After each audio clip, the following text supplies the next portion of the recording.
இது நிறைய பேருக்கு சங்கடம். ஷர்ட் போட்டுட்டு நீங்க என்ன வேணா நடிங்க சார்.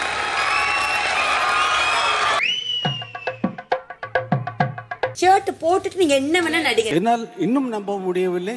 என்ன பேசுவது என்பதும் மறந்து போய்விட்டது. அது ரொம்ப தப்பு. தப்புனே தப்புனே. அட்டாக் பண்றீல போயிட்டு இருப்போ. Come on come on come on rocking Sakalakala doctor தயவு செஞ்சு என்ன சாகடிச்சிருக்கோ. வணக்கம் my dear zone mates, welcome to Shafi zone. நான் உங்க ஷஃபி அண்ட் இன்னைக்கு நம்ம பார்க்க போறது பிக் பாஸ் சீசன் 9 உடைய டே 24 அண்ட் எபிசோட் 25 ஓட ரிவ்யூ தான். இன்னைக்கு எபிசோட ஸ்டார்ட் பண்ணும்போது கமருதீன் அண்ட் பார்வதி ரெண்டு பேருமே உட்காந்து பேசிட்டு இருந்தாங்க. அப்ப கமருதீன் சொன்னாப்ல, எனக்கு உன்னை பிடிக்கும், உனக்கும் என்ன பிடிக்கும்னு நினைச்சா நான் பழகிட்டு இருக்கேன், இதுக்கு மேல நீ தான் சொல்லணும் அப்படிங்கிற மாதிரி சொன்ன உடனே பார்வதி என்ன சொன்னாங்கன்னா, இது ஒரு பப்ளிக் மீடியா, நீங்க நம்ம விளையாடுறதுக்கு தான் வந்திருக்கோம், இந்த இடத்துல இதெல்லாம் தேவையில்லைன்ற மாதிரி நான் நினைக்கிறேன். அதுக்கு முக்கியமான காரணம் என்னன்னா, இந்த ஜெயில் டாஸ்க் அப்புறமா ரெண்டு பேருமே கொஞ்சம் க்ளோஸ்னஸ் ஆன மாதிரி ஒரு ஃபீல் இருக்கு. அது ஒரு தின் லேயர் தான். பட் இருந்தாலும் இந்த இடத்துல என்னை பத்தி நீ தான் கொஞ்சம் அதிகமா யோசிச்சிருக்கணும், ஏன்னா இதுல அதிகமா பாதிக்கப்பட போறதே நான் தானே அப்படிங்கிற மாதிரி பார்வதி ஒரு பக்கம் சொல்ல, அப்படிலாம் கிடையாது, இதுல நானும் தான் அதிகமா பாதிக்கப்படுவேன் அப்படிங்கிற மாதிரிலாம் கமருதீன் ஒரு பக்கம் சொல்லிட்டு இருந்தாப்ல. பட் கடைசியா பார்வதி ரொம்ப ஸ்ட்ரிக்டாவே, இல்லப்பா இதுக்கப்புறம் இந்த ட்ராக் வேணாம், இதை டெவலப்பும் பண்ண வேணாம் அப்படின்னு சொல்லி இந்த லவ் ஸ்டோரிக்கு, இது லவ் ஸ்டோரின்னு கூட சொல்ல முடியாது, இவங்க ரெண்டு பேரும் பண்ணிட்டு இருந்த அந்த அடல்ட் கண்டென்ட்க்கு ஒரு எண்டு கார்டு போட்டாங்க. நடுவுல இந்த ட்ராக் தேவையில்லை, அதை டெவலப் பண்ணவும் வேண்டாம். எனக்கு தெரிஞ்சு பார்வதி பண்ணதுலேயே ஒரு உருப்படியான காரியம்னா இதுதான் நினைக்கிறேன். ஏன்னா கமருதீன் முன்னாடி போயிட்டு நல்லா பேசி பழகி என்னென்ன பண்ணணுமோ எல்லாத்தையும் அவர் கூடவே சேர்ந்து பண்ணிட்டு, பின்னாடி போயிட்டு கமருதீன் தான் தப்பியும் பண்றான், என்ன தப்பா தோறான், பிரவுண்டிஸை காசு பண்றான் அப்படிங்கிற மாதிரி சொல்றதுல ஒரு நியாயம் கிடையாது. ஆனா இப்போ பார்வதி கமருதீன் கிட்டே ரொம்ப ஸ்ட்ரெயிட் ஃபார்வர்டா, இது வேணா இங்கே ஸ்டாப் பண்ணிக்கலாம் அப்படிங்கிற மாதிரி கிளியர் கட்டா சொல்லிட்டாங்க.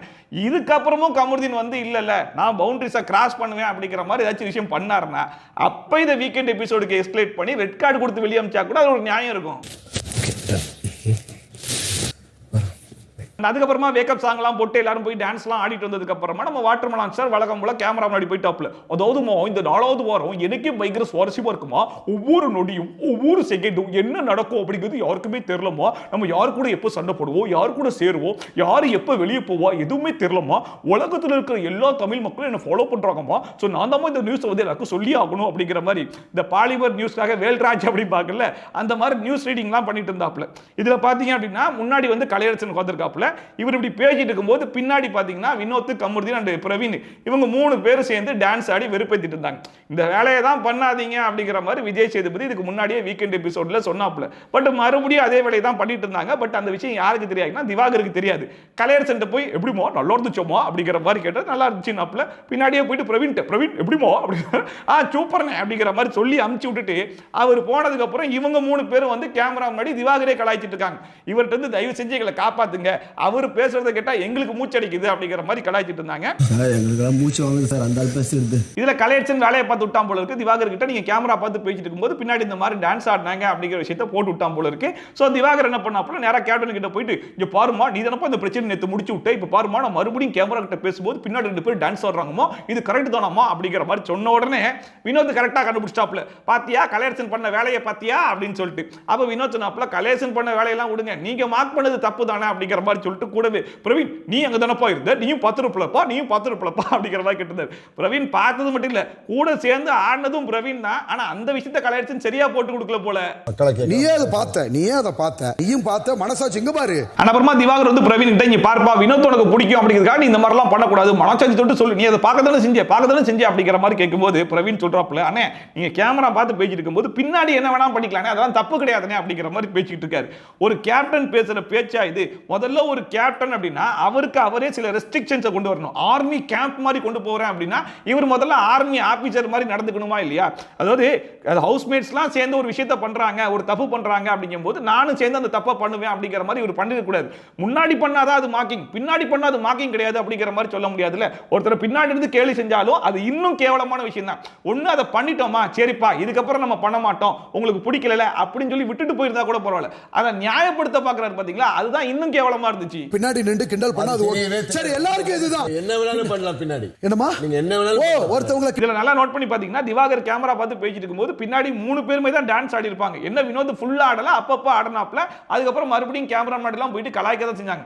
ஆனா நான் திவாகரை டிஸ்டர்பன்ஸே பண்ணல, நான் அந்த மாதிரி எதுவுமே பண்ணல, அந்த மனுஷன் என் மேல தேவையில்லாம பழி போடுறார் அப்படிங்கிற மாதிரி சம்பந்தமே இல்லாம ஒரு பக்கம் அவர் டென்ஷன் ஆக, இன்னொரு பக்கம் பிரவீன் வந்து திவாகர் சொல்ற மாதிரி தான் வினோத்துக்கு சப்போர்ட் பண்ணி தான் பேசிட்டு இருக்காப்ல. அதாவது அவரை டிஸ்டர்ப் பண்ணாம நாங்க 3 பேர் தனியா தானே பெர்ஃபார்மன்ஸ் பண்ணிட்டு இருந்தோம் அப்படிங்கிற மாதிரி சொல்லிட்டு இருந்தாப்ல. அப்ப திவாகர் ஒரு கேள்வி கேட்டாப்ல, ஒருத்தருக்கு பிடிக்கல அப்படிங்கிற மாதிரி சொன்னதுக்கு அப்புறம் அது மறுபடியும் ஏன் பண்றீங்க அப்படிங்கிற கேள்வி தான் கேட்டாப்ல. அது ஒரு நியாயமான கேள்வி தானே.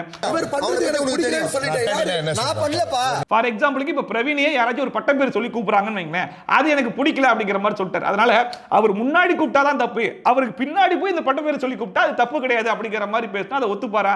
அந்த மாதிரி தான் இவர் வந்து மார்க் பண்ணாதீங்கன்னா அது எங்கேயுமே மார்க் பண்ணக்கூடாது.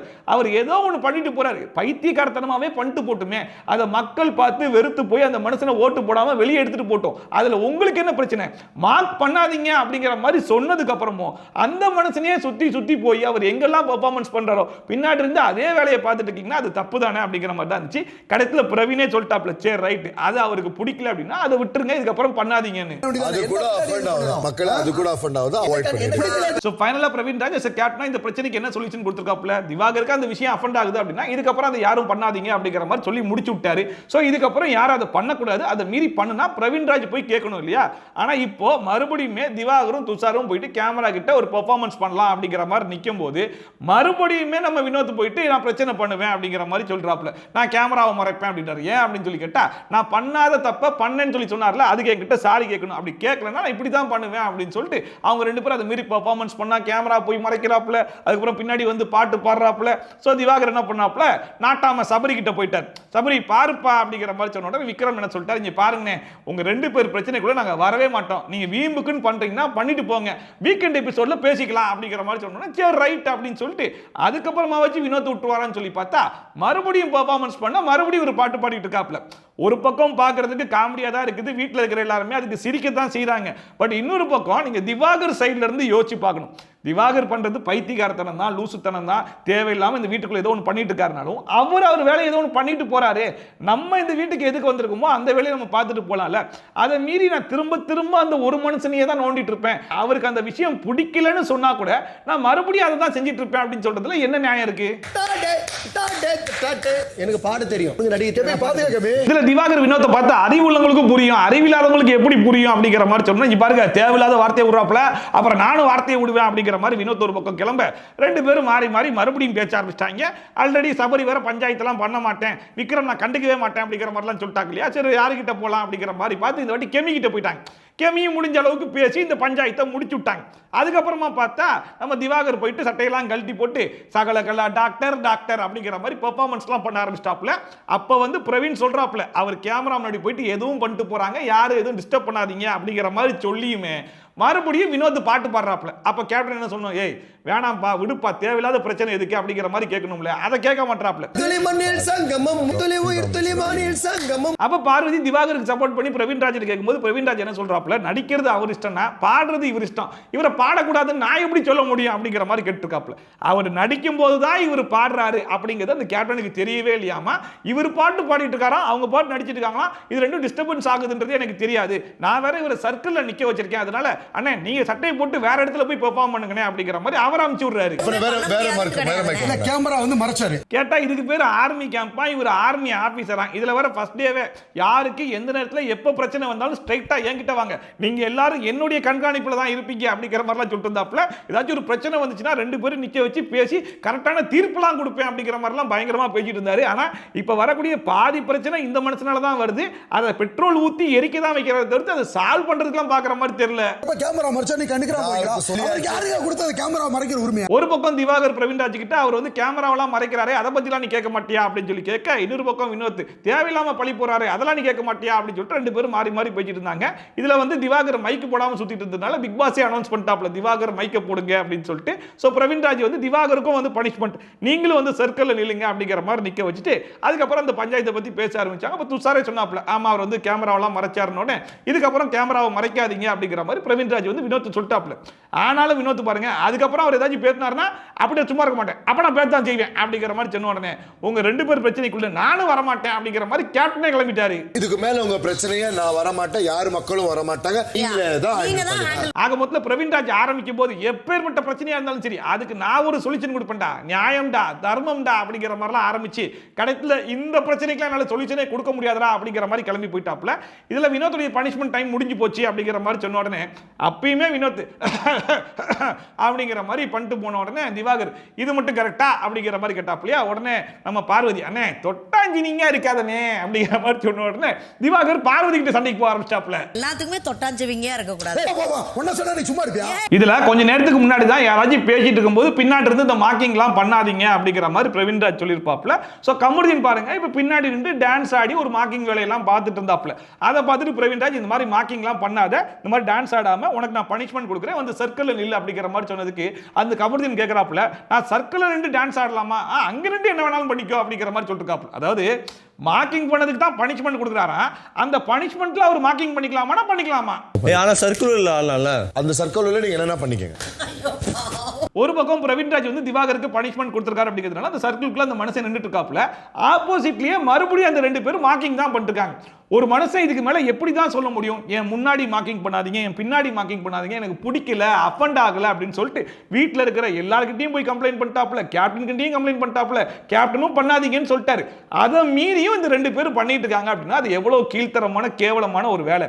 அது வந்து பிரவீன்ராஜ் மறுபடியும் கேட்க மாட்டாப்ல. அவர் கண்டுக்காம இருந்த உடனே திவாகர் கடுப்பாயி அட போப்பா நீயாவது உன் பனிஷ்மெண்ட் ஆகுது அப்படிங்கிற மாதிரி வந்த உடனே அண்ணே எதுக்கு நான் பனிஷ்மெண்ட்ல இருந்து வெளியே வந்தீங்க, உங்களை வெளியே வரவே சொல்லலையே அப்படின்னு சொல்லிட்டு அது கேட்டு வராப்ல.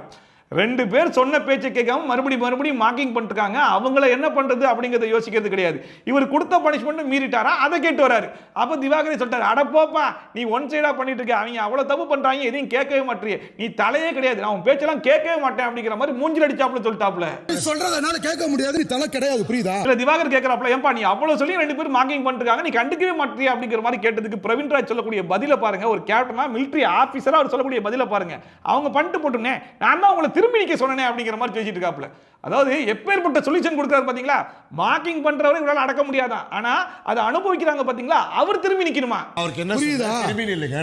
ஃப்ரெண்ட்ன்றதுக்காக தொடர்ந்து அண்ட் வியானா இங்க நடக்கிறதெல்லாம் பார்த்துட்டு திவாகர் மேல நியாயம் இருக்கு அப்படின்னு சொல்லிட்டு திவாகருக்கு சப்போர்ட் பண்ணி பிரவீன்ராஜ் கிட்ட பேசும்போது அப்பயுமே பிரவீன்ராஜ் என்ன சொல்றாருன்னா என்னால ஒரு லெவலுக்கு மேல தான் சொல்ல முடியும், அதுக்கு மேல அவங்க பிரச்சனையை அவங்க தான் பாத்துக்கணும் அப்படிங்கிற மாதிரி அப்பயுமே டீல்ல விட்டாப்ல. அண்ட் ஃபைனலா நான் சொன்னதை எல்லாருமே ஃபாலோ பண்றாங்கப்பா, நான் போட்ட ரூலை ஃபாலோ பண்ணாத ஒரே ஆள் வந்து திவாகர் தான் அப்படிங்கிற மாதிரி பிரவீன்ராஜ் சொன்ன உடனே திவாகர் ஒரு பக்கம் அதாவது என்ன வந்து மார்க் பண்றாங்க எல்லாமே பண்றாங்க, அதை கேப்டன் வந்து பார்க்க மாட்டாப்ல, கேப்டன் ரொம்ப பார்சியாலிட்டியா அவங்களுக்கு பிடிச்சவங்களுக்கு ஒரு மாதிரி நடந்துட்டு இருக்காரு, இதை எல்லாத்தையுமே வீக்கெண்ட் எபிசோட்ல விஜய் சேதுபதி கிட்ட போட்டு கொடுக்கத்தான் போறேன் அப்படிங்கிற மாதிரி அந்த மனுஷன் ஒரு பக்கம் சொல்லிட்டு போயிட்டாப்ல. முன்னாடி நின்று கிண்டல் பண்ணி விட்டு அவரை சேர்ந்து பண்ணாரு, இதை நான் விஜய் சேதுபதி சார்ட்ட ரெஜிஸ்டர் பண்ணுவேன். அதுக்கு திவாகர் போயிட்டு இந்த மனுஷனை கொண்டு வந்து தப்பா போச்சுமா, ஒரு நல்ல ஆளை கேப்டனா கொண்டு வந்திருக்கலாம் அப்படிங்கிற மாதிரி சொன்னோம். யாரு கொண்டு வந்திருக்கலாம், நீயா ஓட்டு போட்டு என்ன கேப்டனா கொண்டு வந்த, இங்க பாருங்க என்கிட்ட நீ பர்சனலா தப்பு பண்ணிட்டனே, தப்பு பண்ணிட்ட ஐயா, இந்த மாதிரிலாம் பேசுறவங்க வச்சுக்காதீங்க அப்படின்னு சொல்லிட்டு பிரவீனை பத்தி ஏதாச்சும் ஒன்று சொல்லிட்டா மட்டும் அந்த மனுஷனுக்கு கோவம் அப்படியே பொத்துக்கிட்டு வந்துருதாமா. ஓட்டு போட்டு தலையானவன் ஜெயிச்சு தலையானவன். ஆக மொத்தம் எல்லாரும் எப்படி இருக்காங்கன்னா அவங்களுக்கு ஒரு பிரச்சனை வரும்போது அவங்கள பத்தி யாராச்சும் தப்பா பேசும்போது மட்டும் தான் அது ரத்தம், மத்தவங்களுக்குலாம் வந்துச்சுன்னா அது தக்காளி சட்னியா தான் பாக்குறாங்க. தோத்தனா கூட அது தோல்வி கூட எந்துதான். ஆனா திவாகரும் கடைசி வரைக்கும் விடாம எப்படியாச்சும் இந்த சகலகலா டாக்டர் அந்த சீனை சட்டையை கழட்டி போட்டு பண்ணியே தீர்வேன் அப்படிங்கிற மாதிரி வீட்டில் இருக்கிற 106 கேமராலையும் போய் ட்ரை பண்ணிட்டு இருக்காப்ல. இவங்களும் போய் டிஸ்டர்ப் பண்ணிட்டு தான் இருக்காங்க. கடைசியில் கலையரசனை கூட்டு போய் பெர்ஃபார்மன்ஸ் பண்ணிட்டு இருந்தாப்ல. அப்ப சட்டையெல்லாம் கழட்டி போட்ட உடனே அங்கிருந்து பிரவீன் வந்துட்டாப்ல, அண்ணே யூனிஃபார்ம் போடுங்க அப்படிங்கிற மாதிரி சொல்லிட்டு கடத்துல அவரை தள்ளி விட்டுட்டு போய் கேமராவை மறைச்ச உடனே என்னையே இப்படி தள்ளி விடுறியா, நான் உன்னை இப்படி தள்ளி விடுறேன் அப்படிங்கிற மாதிரி தள்ளி விட்டாப்ல. பார்த்தா பிரவீன் கையில ஒரு ஸ்கிராட்ச் விழுந்துருச்சு. என்ன வந்து கண்ட்ரோல் பண்றதுக்கு ஒரு உரிமையே கிடையாது. கேமரா மறைக்க நீ யாரு, கேமரா முன்னாடி ஆக்டிங் பண்ணிட்டு இருக்கேன். அது கொஞ்சம் நல்லா நோட் பண்ணி பாருங்க. திவாகர் ஏதாச்சும் ஒரு கேமரா முன்னாடி ஏதாச்சும் ஒரு பெர்ஃபார்மன்ஸ் பண்ண போனாலோ இல்ல திவாகர் இந்த வீட்ல யார் கூடயாச்சும் ஏதாச்சும் ஒரு சண்டை போட்டாலோ அதை எப்படி தான் மோபம் பிடிச்சி கண்டுபிடிச்சி வருவாருன்னு தெரியல. வினோத் கரெக்டா அந்த ஸ்பாட்டுக்கு வந்துருவாப்ல. வந்தது மட்டும் இல்லாம திவாகர் மேல தான் தப்பு அப்படிங்கிற மாதிரி பரப்பி விட்டுருவாப்ல. அண்ட் இந்த பிரச்சனைக்கு நடுவில் கனி வந்தாங்க. சரி ரைட், இவங்களாச்சும் கொஞ்சம் நியாயமா பேசுவாங்க போல அப்படின்னு சொல்லி பார்த்தா இவங்க என்ன சொல்றாங்க, நீங்க பெர்ஃபார்மன்ஸ் பண்ணுங்கண்ணே, வேணான்னு சொல்ல, சட்டையை போட்டு பண்ணுங்க, சட்டையை கழட்டிட்டு பண்றது ஒரு மாதிரியா இருக்கு அப்படிங்கிற மாதிரி சொன்னது மட்டும் இல்லாம அதுக்கு ஒரு எக்ஸாம்பிளா இப்போ ஜட்டி மட்டும் போட்டு பெர்ஃபார்மன்ஸ் பண்ணா கரெக்டா இருக்குமா அப்படிங்கிற மாதிரி கேட்ட உடனே திவாகர் டென்ஷன் ஆயிட்டாப்ல. இங்க பாருங்க, இந்த மாதிரி சொல்றதுக்குலாம் முதல்ல உங்களுக்கு ரைட்ஸே கிடையாது. நான் ஜட்டி மட்டும் போட்டு பெர்ஃபார்மன்ஸும் பண்ணல அப்படிங்கிற மாதிரி சொல்லியுமே, இல்ல ஜட்டி மட்டும் போட்டு பண்ணா ஒரு மாதிரி இருக்கும்ல, அந்த மாதிரி தான் நீங்க சட்டை இல்லாம பண்றது இருக்கு அப்படிங்கிற மாதிரி சொன்ன உடனே திவாகர் டென்ஷன் ஆகி, இந்த பாருங்க ஒன் சைடா பேசாதீங்க, நீங்க பேசுறது நியாயமே இல்லை அப்படிங்கிற மாதிரி கத்தி விட்டாப்ல. ஒன் சைடா பேசாதீங்க, உங்க பண்ணா மட்டும் நியாயம் கேட்காதீங்க. இதுல எனக்கு புரியாத விஷயம் என்ன அப்படின்னு சொல்லி கேட்டீங்கன்னா, இந்த வீட்டுக்கு வந்த நாள்ல இருந்து இப்ப வரைக்கும் திவாகர் மட்டும் தான் சட்டையை கழட்டி போட்டு இந்த மாதிரி சுத்திக்கிட்டு இருக்காரா அப்படின்னு சொல்லி கேட்டீங்கன்னா அதான் கிடையாது. இதுக்கு முன்னாடி கமருதீனும் பிரவீனும் சட்டையை கழட்டி போட்டு 2 பேரும் கேம்லாம் ஆடிட்டு இருப்பாங்க. ஏன் இந்த ஜூஸ் ஃபேக்டரி டாஸ்க்ல கூட கலையரசன் டேபிள் ஓங்கி மிதிப்பான் தெரியுமா? அப்ப பாத்தீங்கன்னா கமருதீன் ஷர்ட்லெஸ் தான் நிப்பாரு, சட்டையே போட்டுக்க மாட்டாப்ல. அப்பெல்லாம் இந்த சட்டை போடாம இருந்து கேம்ல நிக்கிறியப்பா, பாக்குறது எங்களுக்கு ஒரு மாதிரி இருக்குப்பா, கமருதீன் போய் சட்டையை போட்டு வாப்பா, இந்த மாதிரிலாம் பண்ணக்கூடாதுப்பா அப்படிங்கிற மாதிரிலாம் யாரும் வாயை திறக்கவே கிடையாது. ஆனா இந்த வீட்டுல திவாகர் ஒரு ஆக்டிங் பெர்ஃபார்மன்ஸ் பண்றதுக்காக கொஞ்ச நேரம் சட்டையை கழட்டி போட்டது இவங்களுக்குலாம் பார்க்கறதுக்கு ரொம்ப ஆக்வர்டா இருக்கா, ரொம்ப அசிங்கமா இருக்கா. சரி ரைட்டு, உங்களுக்கு பார்க்கறதுக்கு ஆக்வர்டாவும் அசிங்கமாவும் இருக்கு அப்படின்னா அது ஒரு ஆள் மட்டும் பார்த்துருக்க கூடாது. இந்த வீட்டில் யார் அந்த வேலையை பார்த்தாலும் உங்களுக்கு அதுதானே தோணணும். மற்றவங்க பண்ணும்போது அது தெரியல, ஆனா இவர் பண்ணும்போது மட்டும் உங்களுக்கு தப்பா தோணுதுன்னா எப்படி? அதுக்கு தான் சார் சொல்றேன். அப்புறமா சுபிக்ஷா அங்கேருந்து வந்து எதுக்கு இப்படி தள்ளி விட்டீங்க, கேமரா மறைச்சிட்டு தான் தள்ளி விட்டீங்களா அப்படிங்கிற மாதிரி கேட்டதுக்குமே அவர் பதில் சொல்றதுக்குள்ள வினோத் வந்துட்டாப்ல. எதுக்கு கேமரா மறைச்சான் பிரவீன், இவர் சட்டையை கழட்டி போட்டுருந்தார்ல அதுக்கு தான் அவன் கேமரா மறைச்சான், பார்க்கறாங்கல்ல மக்கள் அப்படிங்கிற மாதிரி பேசிட்டு இருந்தாப்ல. கூடவே இவனை 6 பேக்கா வச்சிருக்கான் அப்படிங்கிற மாதிரி மறுபடியுமே பாடி ஷேமிங் பண்றாப்ல. அதாவது 6 பேக் வச்சிருக்கவன் சட்டையை கழட்டி போட்டு நிக்கலாமா, 6 பேக் இல்லாதவன் சட்டையை போட்டு தான் நிக்கணும் அப்படிங்கிற மாதிரி சொன்ன உடனே அங்க இருக்கிற எல்லாருமே கண்டிச்சாங்க. இங்க பாருங்க, தேவையில்லாத வார்த்தையை விடாது, இந்த மாதிரிலாம் பேசாத அப்படிங்கிற மாதிரி சொன்னாங்க. அப்போ கூட பிரவீன் ராஜ் அஸ் கேப்டனா, கேப்டன் கூட சொல்ல முடியாது, அவர் ஆர்மி ஆபீசர்ல, அவர் ஒரு வார்த்தை கூட கண்டிக்கல. எனக்கு எது காமெடியா இருக்குன்னா, ஏதோ பிக் பாஸ் வீட்டுக்குள்ள வந்திருக்கோம், அதனால எல்லாருமே ரொம்ப ஒழுக்கமா நாகரிகமா நம்ம பேச்சை கூட பார்த்து பேசணும் அப்படிங்கிற மாதிரி நடந்துக்கிட்டாங்கன்னா சரி ரைட்டு, இவங்க எல்லாருமே நாகரிகமா இருக்காங்க, இந்த ஒரு மனுஷன் மட்டும் ஆட்மன் அவுட்டா இருக்காப்ல, அதனால எல்லாரும் சேர்ந்து குத்தி காட்டுறாங்க அப்படின்னு சொல்லலாம்.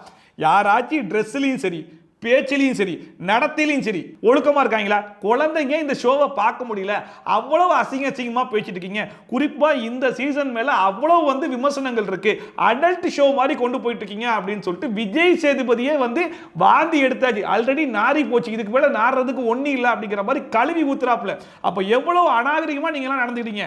என்னமோ எல்லாரும் நாகரிகமா நடந்து அந்த ஒரு மனுஷன் மட்டும் அநாகரிகமா நடக்கிற மாதிரி பேசுறாங்களே, அதுதான் எனக்கு காமெடியா இருக்கு. Come on come on come on rocking Sakalakala doctor. And அதுக்கப்புறமா இந்த மிலிட்டரி ஆபீசர் இந்த வீட்டில் எதை கரெக்டாக பண்ணுறாரோ இல்லையோ, அட்டென்ஷன் ஸ்டாண்ட் ரெடிஸ் 3 வாட்டி கிளாப் பண்ணுங்க, இதெல்லாம் மட்டும் கரெக்டாக பண்ணிடுறாப்புல. மற்றபடி வீட்டில் ஏதாச்சும் ஒரு பீஸ் இருக்கான்னு சொல்லி கேட்டால் சிக்கன் பீஸ் கூட இருக்க மாட்டுது. இப்போ என்ன பண்ணாப்புல, எல்லாத்தையும் அட்டென்ஷன் ஸ்டாண்டர்டைஸ் அப்படிங்கிற மாதிரி சொல்லிட்டு இருந்தாப்புல. எல்லாரும் பண்ணிட்டாங்க. பார்வதி வழக்கம் போல வீம்புக்கு நான் பண்ண முடியாதரா அப்படிங்கிற மாதிரி திமிர நின்ற உடனே அதை கெமி பார்த்துட்டு போட்டு விட்டாங்க.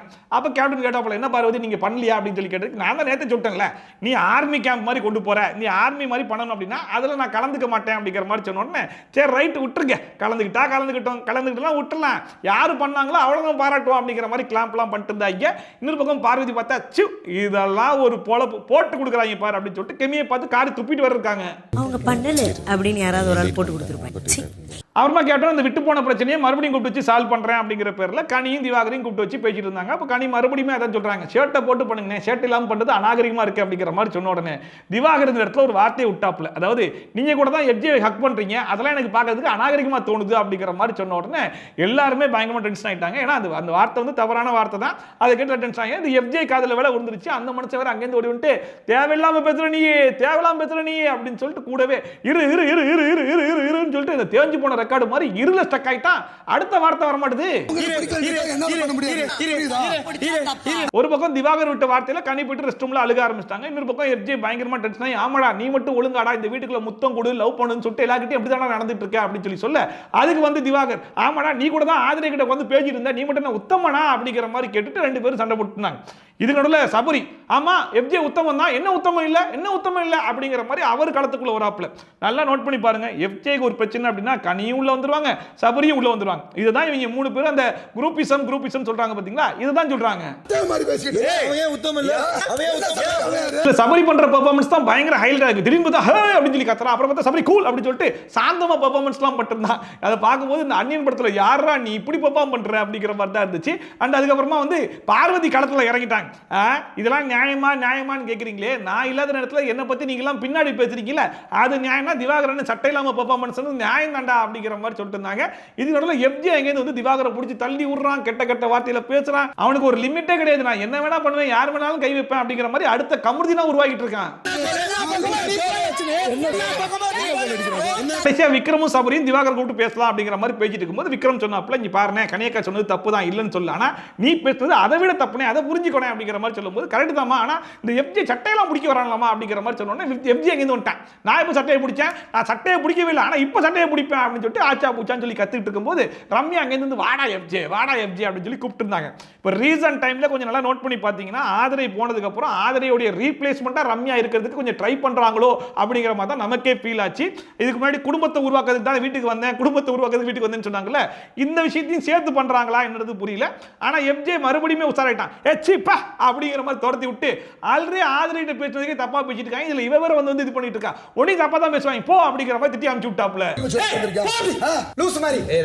அண்ட் இன்னைக்கு எபிசோட பொறுத்த வரைக்கும் எனக்கு பயங்கர ஆச்சரியமா இருந்த விஷயம் என்ன அப்படின்னு சொல்லி பாத்தீங்கன்னா, நேத்து வரைக்கும் பார்வதி எந்த அளவுக்கு களத்துல இறங்கி பயங்கரமான வீடெல்லாம் கெட்டினாங்களோ அந்த மாதிரியான வீடை இன்னைக்கு எதுவும் கெட்டவே இல்லையோ, அதுவும் வாமா அப்படின்னு சொல்லி கூப்பிட்டுமே களத்துல இறங்கலையோ அப்படிங்கிற மாதிரி இருந்துச்சு. ஃபார் எக்ஸாம்பிளுக்கு இப்போ வந்து சபரி வந்து உள்ள ஒர்க் பண்ணிட்டு இருக்கவங்கள பார்த்து ஒர்க்கர்ஸ் அப்படின்னு சொல்லி கூப்பிட்டோன்னே பார்வதி டென்ஷன் ஆகி என்ன சொன்னாங்க, யார் இங்க ஒர்க்கர்ஸ், இந்த அதிகாரம்லாம் இவங்களுக்கு யார் கொடுத்தாங்க அப்படிங்கிற மாதிரி புலம்பிட்டு இருந்தாங்க. ஓ நீ புலம்புறியா, இப்போ நான் எப்படி வம்பளுக்கிறேன் பாரு அப்படின்னு சொல்லிட்டு மறுபடியும் சபரியும் கனியும் உள்ள போயிட்டு ஒர்க்கர்ஸ் சொல்லிட்டு பயங்கரமா வெறுப்பேத்திட்டு இருந்தாங்க. ஆனா அவங்க கிட்ட என்ன சொல்றாங்க, பார்வதி சொன்னது தான் கரெக்ட், இங்க யாரையும் ஒர்க்கர்ஸ் கூப்பிடுறதுக்கு உரிமை கிடையாது, ஆனா அவங்கள வெறுப்பேத்துறதுக்கு நம்ம பண்ணிக்கலாம் அப்படிங்கிற மாதிரி சொல்லிக்கிறாங்க. யாருக்கும் ஒர்க்கர்ஸ் கிடையாது, ஜாலியா பண்றோம், அது வேற விஷயம். அண்ட் அதுக்கப்புறமாவும் பாருங்க கனி போய் அப்படி பார்வதியை பார்த்துட்டு ரெண்டு முறைச்சிட்டு இருக்காங்க. பார்வதி பார்த்துட்டு என்னக்கா எதுக்கு முறைக்கிறீங்க அப்படிங்கிற மாதிரி கேட்டதுக்குமே, இல்ல பார்வதி நீ முறைக்கிறதெல்லாம் பார்க்கும்போது எனக்கு சிரிப்பா வருது அப்படிங்கிற மாதிரி சொல்லிட்டு இருந்தாங்க. ஆமா வரதானே செய்யும், வீட்டில் வந்து 2-3 ஆட்களை கையில் வச்சுக்கிட்டு இந்த மாதிரி ராஜதந்திரம்லாம் பண்ணிட்டு இருக்கீங்களா, அதனால வரதான் செய்யும் அப்படிங்கிற மாதிரி சொல்லிட்டு இருக்கும்போது எஃப்ஜே எங்கேருந்து வந்து ராஜமாதா அப்படின்னாங்களா, உடனே பார்வதியை திட்டுற மாதிரி எஃப்ஜேவை திட்டுறாங்களாமா. உனக்குலாம் ஒரு தடவை சொன்னா மண்டையில உரைக்கவே இருக்காது, கூப்பிடாதான்னு சொன்னா அதுக்கப்புறம் கூப்பிடக்கூடாது, உன்ன மாதிரி ஆள்கள்லாம் எப்படிதான் பிக் பாஸ் வீட்டுக்குள்ள விட்டாங்கன்றது எனக்கு ஆச்சரியமா இருக்கு அப்படிங்கிற மாதிரி வம்பிழுத்துமே பார்வதி களத்துல இறங்கவே இல்லையே. ஒருத்தவங்க ஒன்னு சொல்லக்கூடாதுன்னு சொன்னா சொல்லாதீங்க ப்ளீஸ், அந்த பேசிக் சென்ஸ் கூட இல்லாம இங்கெல்லாம் வந்ததே எனக்கு ஆச்சரியமா இருக்கு. அப்புறமா நேத்து சூப்பர் லிஸ்ட் வீட்ல அந்த பாயிண்ட்ஸ் வின் பண்ணி உள்ள போய் திங்ஸ் எல்லாம் எடுத்து வந்தாங்க. அதுல 350 650 அப்படிங்கிற மாதிரி பிரிச்சிருந்தாங்க இல்லையா, அந்த பொருட்களை வந்து பிக் பாஸ் அனுப்பிச்சு விட்டுருந்தாப்ல. அண்ட் அதுக்கப்புறமா இன்னைக்கான டாஸ்க் வந்து ஆரம்பிக்கலாம் அப்படின்னு சொல்லிட்டு டாஸ்க் உடைய பேர் வந்து தொப்பியா தி லாக்கர் தொப்பி. சோ டாஸ்க் என்ன அப்படின்னு சொல்லி பாத்தீங்கன்னா, ஆக்டிவிட்டி ரூம்ல 2 எண்ட்லயும் 2 பேர் நிக்கணுமா, நடுவுல வந்து ஒரு தொப்பி இருக்குமா, பஜர் அடிச்ச உடனே குடுகுடுன்னு ஓடி போய் அந்த தொப்பியை எடுத்துட்டு அவங்க சைடுல கூடிய பிளாட்ஃபார்ம் மேல ஏறி அந்த தொப்பியை போட்டுறணுமா. யாரு ஃபர்ஸ்ட் அந்த தொப்பியை போடுறாங்களோ அவங்க தான் வின்னரா. ஃபர்ஸ்ட் ரவுண்ட்ல 1 vs 1, செகண்ட் ரவுண்ட்ல 2 vs 2, தேர்ட் ரவுண்ட்ல 3 vs 3. இந்த 3 ரவுண்ட்ல யார் வந்து 2 ரவுண்ட்ல வின் பண்றாங்களோ அவங்க தான் வின்னரா. அந்த வின் பண்ற டீமுக்கு 500 பாயிண்ட்ஸ் கிடைக்குமா. இந்த அணிக்கு 500 பாயிண்ட்கள் வழங்கப்படும். சோ இந்த டாஸ்க் உடைய ஃபர்ஸ்ட் ரவுண்ட்ல பாத்தீங்க அப்படினா நேத்து மாதிரியே இன்னைக்குமே சூப்பர் டெலிக்ஸ் வீட்ல இருந்து வினோத்தும் பிக் பாஸ் ஹவுஸ்ல இருந்து துஷார் வந்திருந்தாங்க. பஜர் அடிச்சோனே துஷார் குடுகுடுன்னு ஓடி போய் தொப்பி எடுத்துட்டாப்ல. ஆனா வினோத் விடாம துஷாரை பிடிச்சி பயங்கரமா ஹோல்ட் பண்ணி அந்த தொப்பியை வாயால கடிச்சு இழுத்துட்டு இருந்தாப்ல. அவ வந்து வாயால கடிக்க கூடாது அப்படிங்கிற மாதிரி துஷார் சொன்னோனே ஜட்ஜஸும் ஆமா வாயால கடிக்காதீங்க அப்படிங்கிற மாதிரி சொல்லிட்டாங்க. அதுக்கப்புறம் அந்த மனுஷன் விடவே மாட்டேன்னு சொல்லிட்டு துஷார் கையில இருந்து புடிங்கிட்டாப்ல. ஆனா துஷார் வந்து சுத்தி நீங்க அங்க மிதிக்கிறீங்க, இப்படி பண்றீங்க, அப்படி பண்றீங்கன்னு சொல்லிட்டு எக்கச்சக்கமான கம்ப்ளைண்ட் சொல்லிட்டே இருந்தாப்ல. கடைசில 2 பேர் நின்று மார்க்கிங்லாம் பண்ணிட்டாங்க. அதை பார்க்கலாம் செம காமெடியா இருந்துச்சு. கடைசியா பார்த்தா வினோத் போய் அந்த பிளாட்ஃபார்ம்ல நின்று அந்த தொப்பியை போட்டார் அப்படிங்கிறதுனால ஃபர்ஸ்ட் ரவுண்ட்ல சூப்பர் டெலுக்ஸ் வீட்ல இருக்கவங்க ஜெயிச்சிட்டாங்க. முதல் சுற்றுல சூப்பர் டெலுக்ஸ் வெற்றி பெற்றிருக்காங்க. அண்ட் செகண்ட் ரவுண்ட பொறுத்த வரைக்கும் பிக் பாஸ் வீட்ல இருந்து கமருதீன் அண்ட் கெமி இவங்க 2 பேர் வந்திருந்தாங்க. அதே மாதிரி சூப்பர் டெலுக்ஸ் வீட்ல பாத்தீங்கன்னா எஃப்ஜே அண்ட் ரம்யா இவங்க 2 பேர் வந்திருந்தாங்க. ரம்யா தான் ஃபர்ஸ்ட் கொடுக்கணும் போய் தொப்பியை எடுத்துட்டாங்க. ஆனா கடைசில இவங்க எல்லாரும் போயிட்டு பயங்கரமா ஹோல்ட் பண்ணி மாறி இழுத்துக்கிட்டு இருந்தாங்க. இதுல எஃப்ஜே என்ன பண்ணானா, சரி ரைட் அவங்க 2 பேர் போட்டி போட்டுக்கிட்டோம், நம்ம கமருதீனை தனியா இழுத்துட்டு போயிடலாம்னு சொல்லிட்டு கமருதீனை இழுத்துட்டு போய் லாக் பண்ணிட்டாப்ல. ஆனா இன்னொரு பக்கம் பார்த்தா கெமி வந்து ரம்யா கிட்ட இருந்து புடிங்கி கொண்டு போய் அவங்க பிளாட்ஃபார்ம்ல இருந்து அந்த தொப்பியை போட்டாங்க. சோ செகண்ட் ரவுண்ட்ல வந்து Bigg Boss housemates win பண்ணிட்டாங்க. அப்புறமா தேர்ட் ரவுண்ட் தான் ரிசல்ட் ரவுண்ட். இந்த ரவுண்ட்ல யார் வின் பண்ண போறாங்களோ அவங்களுக்கு தான் அந்த 500 பாயிண்ட்ஸும் கிடைக்க போகுது. அவங்க தான் லாக்கர் ரூம்க்குள்ளேயும் போக போறாங்க அப்படிங்கிற மாதிரி சொல்லி டாஸ்க்கை வந்து ஸ்டார்ட் பண்ணாங்க. ஒரு பக்கம் பார்த்தா கனி, சபரி அண்ட் திவாகர் இவங்க 3 பேருமே வந்து சூப்பர் டெலுக்ஸ் வீட்டுக்கும், இன்னொரு பக்கம் பிரவீன், விக்ரம் அண்ட் சுபிக்ஷா இவங்க 3 பேருமே வந்து பிக் பாஸ் வீட்டுக்கும் வந்திருந்தாங்க. பிக் பாஸ் பஜர் அடிச்சோடனே பாத்தீங்கன்னா பிரவீன் குடுகுடுன்னு ஓடி போய் அந்த தொப்பியை எடுத்துட்டாப்ல. இதுல வந்து விக்ரம் தான் குடுகுடுன்னு ஓடி போய் ஆப்போனன்ட்டை ஃபுல்லா ஹோல்ட் பண்ணி வச்சிட்டாப்ல. ஆனா பிரவீன் பாருங்க கொஞ்சம் அவசரத்துல குடுகுடுன்னு ஓடி போய் ஆப்போனன்ட் உடைய பிளாட்ஃபார்ம்ல ஏறி தொப்பியை போட்டாரு. அது ஆப்போனன்ட் பிளாட்ஃபார்ம்யா அப்படிங்கிற மாதிரி சொன்ன உடனே மறுபடியும் குடுகுடுன்னு ஓடி வந்து அவங்க பிளாட்ஃபார்ம்ல இருந்து தொப்பியை போட்டாப்ல. சோ தேர்ட் ரவுண்ட்ல பாத்தீங்க அப்படின்னா பிக் பாஸ் டீம் தான் வின் பண்ணிட்டாங்க அப்படினால இந்த டாஸ்கை பிக் பாஸ் டீம் தான் வின் பண்ணிருக்காங்க. சோ அவங்களுக்கு 500 பாயிண்ட்ஸ் கிடைச்சிருச்சு. அண்ட் அவங்க தான் இந்த வாட்டி லாக்கர் ரூம்க்குலயும் போறாங்க அப்படிங்கிற மாதிரி பிக் பாஸ் அனௌன்ஸ் பண்ணிட்டாரு. உங்களுக்கு 500 பாயிண்ட்கள் வழங்கப்படுகிறது. அப்புறமா பிக் பாஸ் எல்லாரும் கூட சோப்பால உட்கார வச்சு நேத்து நீங்க பண்ணது எனக்கு கொஞ்சம் ஏமாற்றமா தான் இருந்துச்சு. பட் இன்னைக்கு டாஸ்க்ல எல்லாருமே 100% போட்டு ஆடுனீங்க.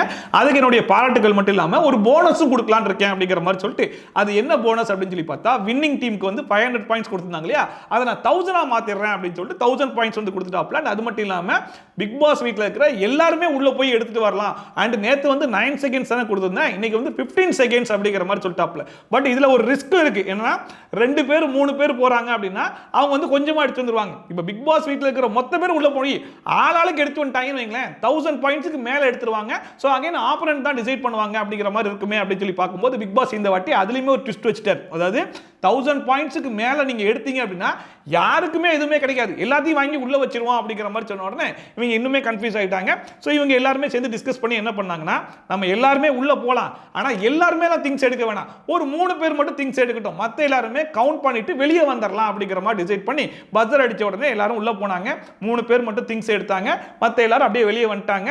கடைசியில பார்க்கும்போது 850 பாயிண்ட்ஸ்க்கு தான் வந்து எடுத்திருந்தாங்க. அப்படினால அந்த 850 பாயிண்ட்ஸ்மே அப்படியே பிக் பாஸ் ஹவுஸ்க்கு போயிடுச்சு.